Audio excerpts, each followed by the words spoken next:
We're talking big. We're talking bad. We're talking breakouts here today. 7 big bad breakouts here that you may or may not want to target on your roster. Now, just because I'm saying they're breakouts doesn't necessarily mean I'm going to be supporting all the players I'm going to mention here in this video. There is 7. Do I love all of them? Absolutely not. I'll let you know which ones I like, which ones I think are question marks, but could potentially break out. So we're talking big, bad breakouts. Now, if you have not got the 16-round draft, so you should make sure you guys get it. Use code TUBE20, save yourself 20%. What is it, guys? If you're new to the channel, it is the ultimate draft solution. So there's no draft kits, guys. This is the real deal. This is the solution. This isn't a draft kit, okay? A kit is something you get if you need like first aid. It's a first aid kit, right? It may help you, this and that. No, this is an actual solution. It solves your problem. So sleepers, breakouts, video training, everything you guys need to crush your leagues. Get 16 rounds, guys. I've linked it here below. Use code TUBE20 to save yourself 20%. You'll be light years ahead of the competition. Now, let's get to the show. We're talking big. We're talking bad. We're talking breakouts. I got 7 of them for you right here, right now.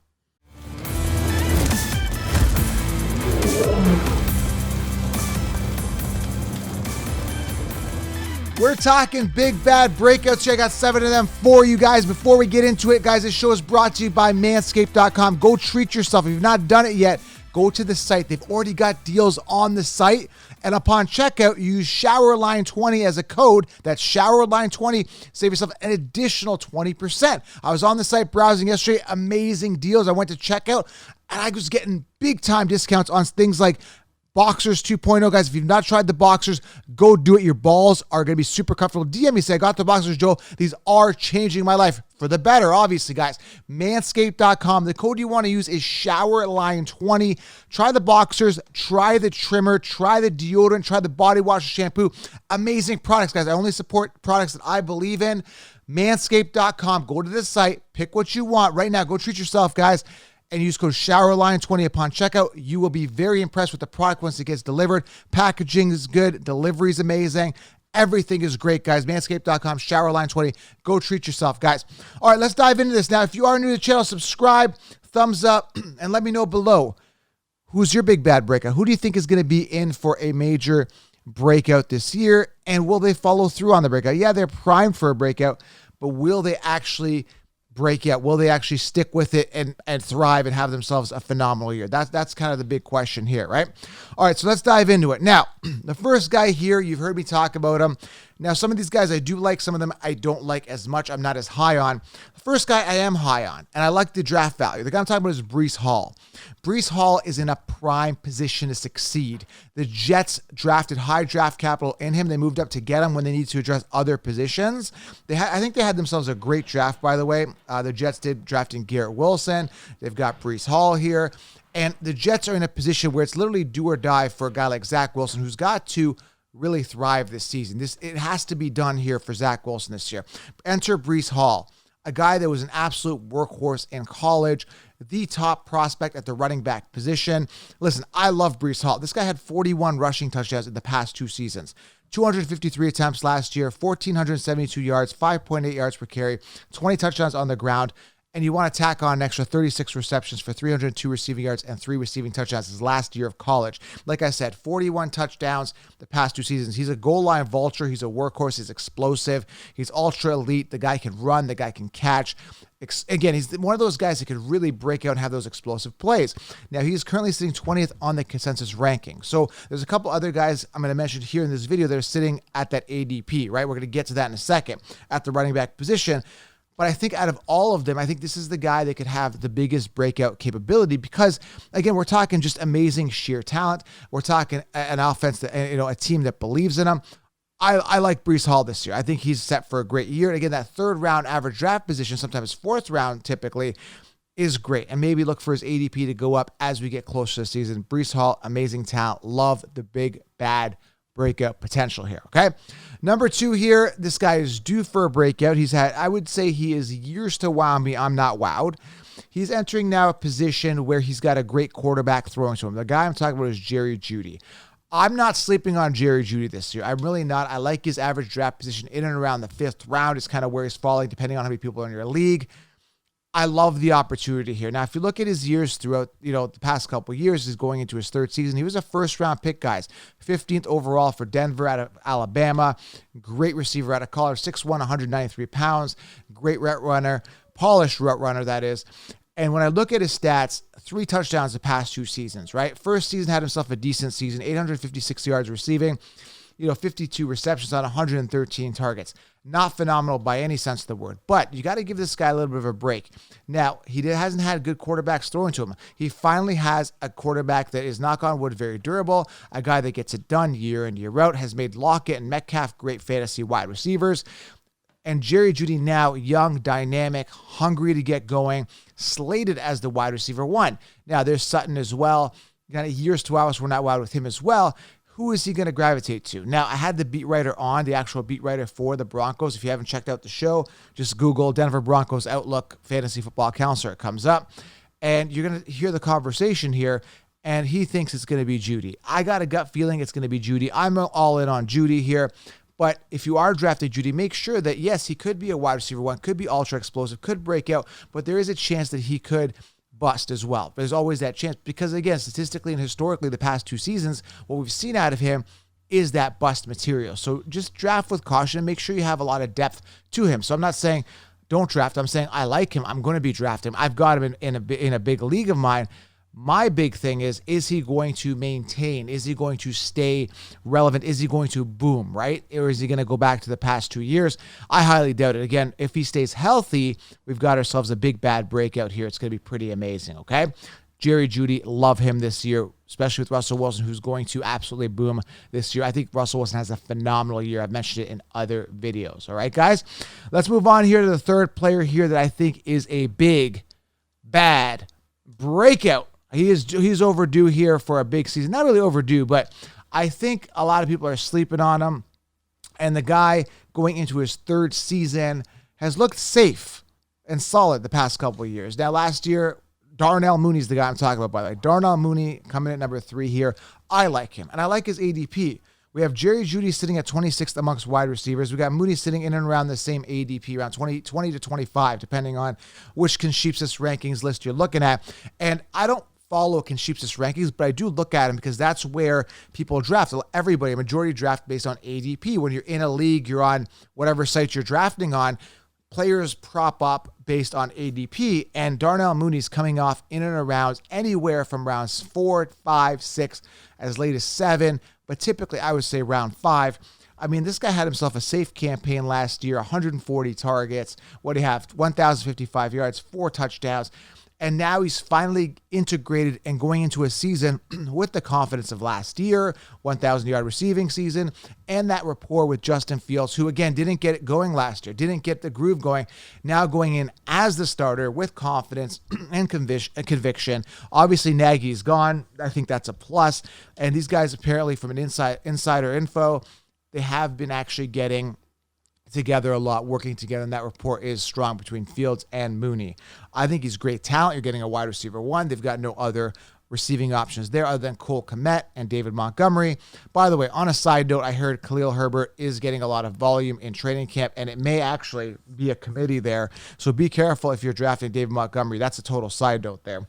But going back to Darnell Mooney, is he going to be able to handle the top corners? How efficient is it going to be? One thing is for sure, and that is that the volume will be there. The volume will be there for Darnell Mooney.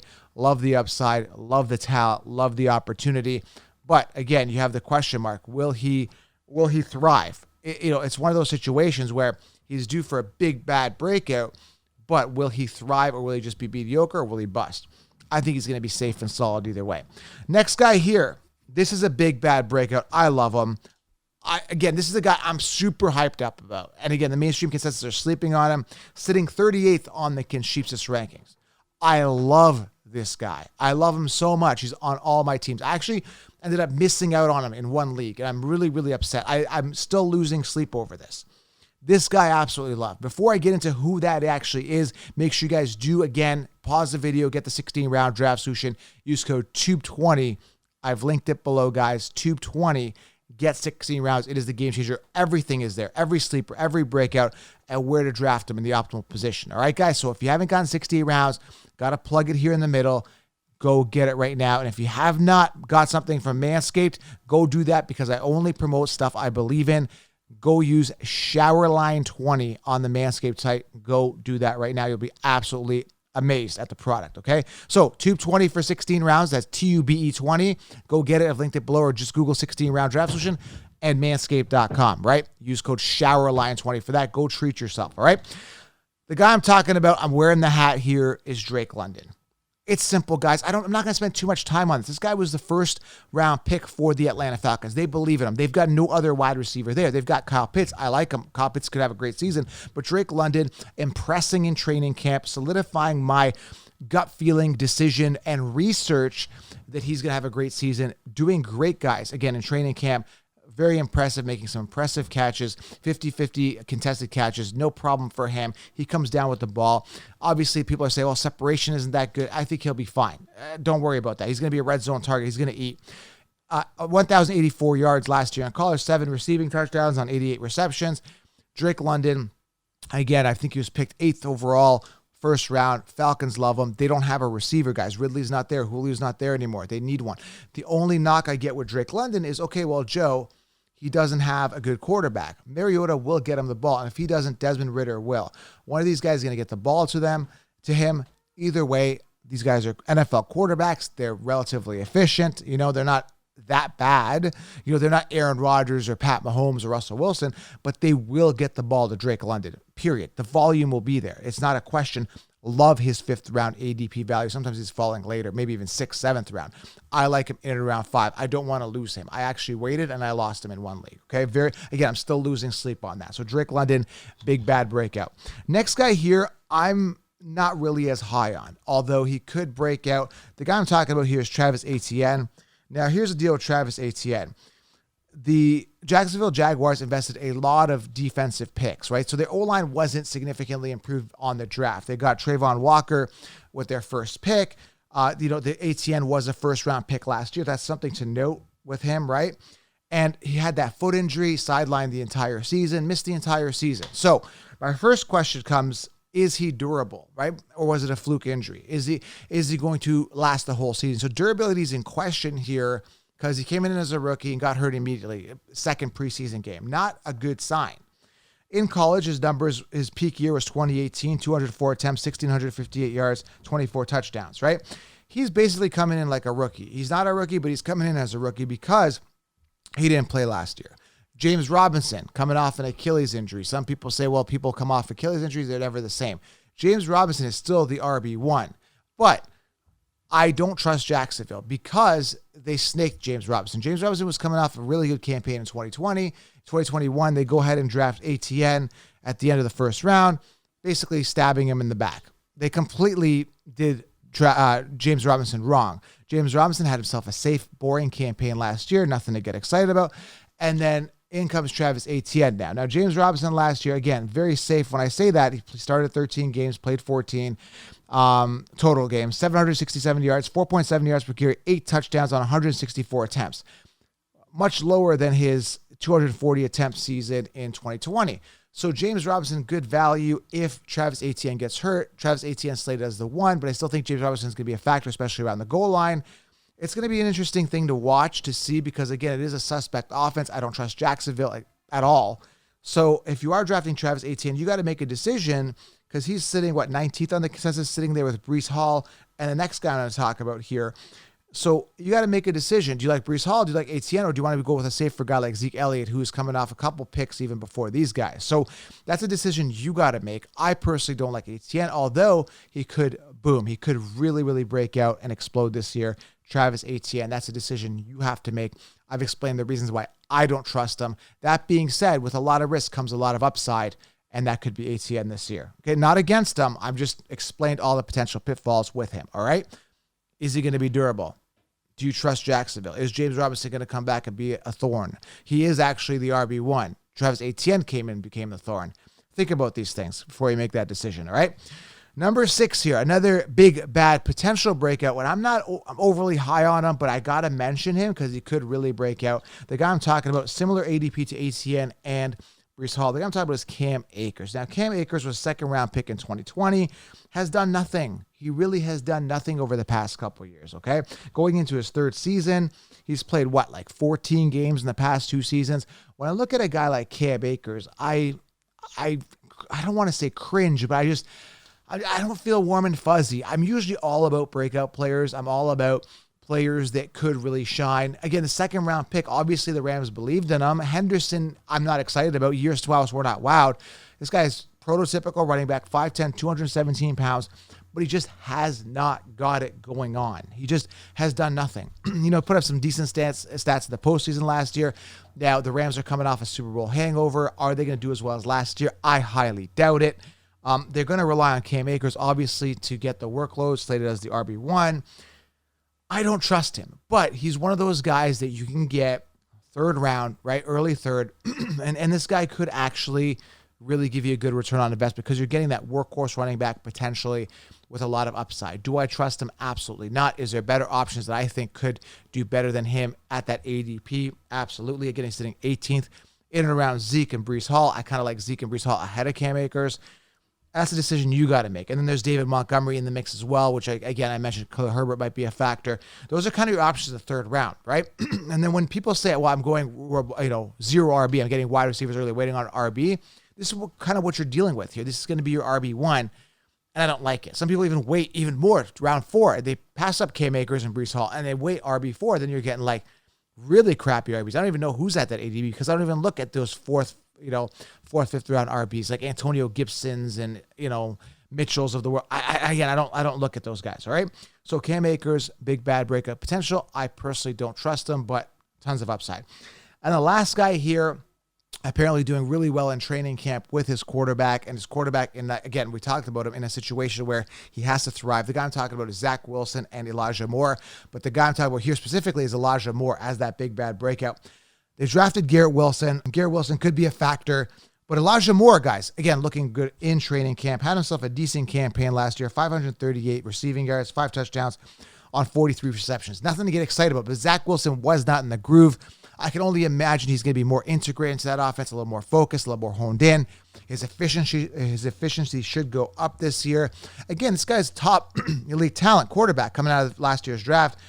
He's coming in now, rapport built up, and Elijah Moore slated as the wide receiver 1. Obviously, Garrett Wilson's going to be a factor, Breece Hall in the running game. But I really think Elijah Moore takes a step up this year. I liked him last year, big-time sleeper. This year, he is a little more expensive, but he's sitting 32nd amongst consensus. He still is good value. That's where you get those value receivers. If you go robust RB, he could be a value receiver. Do I have any stock in Elijah Moore? I personally don't. I would have liked to, but there's other wide receivers I was liking at that ADP with a little more ceiling, guys like Drake London. Drake London even coming off maybe a round after, a little bit after, but in and around the same vicinity, 38th on the consensus amongst running wide receivers. Elijah 32nd. Elijah Moore, guys, could absolutely boom this year, and he is a potential big, bad breakout. Elijah Moore, all right? So Breece Hall, Jerry Jeudy, Darnell Mooney, Drake London, Travis Etienne, Cam Akers, Elijah Moore. Potential breakout potential, right? Guys that could absolutely go to the moon, or they could bust. Going to be interesting to see. Go with your gut feeling. In the comments below, guys, let me know who you think is going to be a big, bad breakout. Anyone I missed on this list. There's a ton of them, by the way. These are the 7 that kind of stuck out to me today. But there's a ton of potential breakouts. Alec Pierce, and I can go on and on and on. And those are sleeper breakouts. There's a lot of rookie breakouts. And there is a lot of rookie breakouts this year. Potential, like Treylon Burks, Drake London, Alec Pierce, just to name a few. Kenneth Walker, and on and on and on and on and on. All right. Now, I've also opened up a group, guys. Join the Patreon group. That's patreon.com/FFcounselor. Join, guys. Join the fantasy front lines. That's patreon.com/FFcounselor. Go do that right now. Click thumbs up. Subscribe. I got to head out, guys. Hope you enjoyed the video. Subscribe. I am out. We'll talk soon.